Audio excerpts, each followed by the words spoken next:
in. Now, Nic Pyatt is the Regional Africa Director and Interim Sudan Head of the Nonviolent Peaceforce. She joins us from Kalehe in the Democratic Republic of Congo. Before we get into your experiences, just to explain to us the work of the Nonviolent Peaceforce. What is it you guys actually do? So we are an international organisation that specialises in unarmed civilian protection.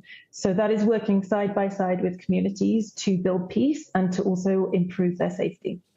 Now, you've been doing work in Darfur. When people have been leaving Fasher and coming to safer areas, even the road in between is not an easy road. It's a dangerous place for people to go. Just walk us through what you've been seeing, what you've been hearing from people that have actually successfully made the journey, because a lot of people have died along that way. Yeah, and indeed, the dangers of that journey are one of the main reasons why there was still so many people inside Fasher when RSF took control. So what we are hearing from people who have managed to arrive to Tawila in safety is that along the road, they've been subject to sexual assault, to detention, to torture, to extortion, robbery, and looting. Many have spoken about how in the chaos of trying to escape, they've been separated from family members. They've also had to make the heartbreaking decisions to leave some of their family members and loved ones behind if they weren't strong enough to actually make the journey. It's 60 kilometers from Fasher to Tawila on the most direct route. And with very few vehicles and fuel available, for the most part, this is being done on foot and through the night wherever possible.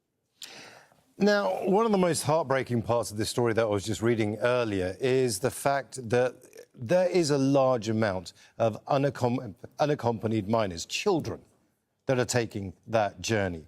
That must be harrowing for them. It must be. It's beyond comprehension. The one thing that we're not seeing in Tawila is families arrive intact and together. The estimate from our community protection teams in Badanara, which is the new arrival centre, is that approximately 50% of the children that are there, so 50% of the children that have come in recent days, are there without parents or without an adult caregiver. The journey for them, it absolutely is beyond what I can imagine, especially from what we're hearing of that journey and the fact that many children are either having to make it by themselves or they're being picked up by strangers who are trying to help them get to safety in the process. Now, when they get to Tawila, the problems aren't over. The camp is overrun. It's, creaking at the seams. It's not going to be able to take many more people as it comes. They're going to need medical treatment. They're going to need mental health treatment. All of that stuff is lacking in almost tragic proportions. Yes, it very much is. Nonviolent Peaceforce, alongside a number of other international organisations, are trying our very best to provide food, to provide water, psychosocial support, medical care, shelter. But to be perfectly honest, the international community is overrun. Tawila itself had upwards of 600,000 internally displaced people already in it before this crisis as a result of the war. It's also very hard to reach. The humanitarian budget cuts this year have meant that people are not able to scale up the response as we would like and as is desperately needed. Now, just a very quick question before I let you go. Normal times, we've heard that the population of Fasher is about 250,000. You've only seen about, 7,000 people reach there? So that means that there are still large numbers of people trapped in that city, and we don't know their fate. Is that right?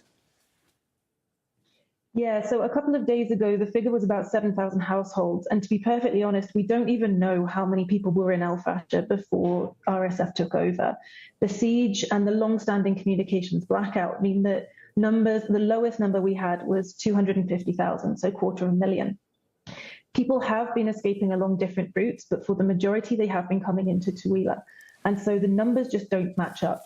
It gives us a significant indicator as to how many people are still trapped inside the city, how many have been killed trying to escape or in the city, and how many are still stuck along the roads on their way to safety.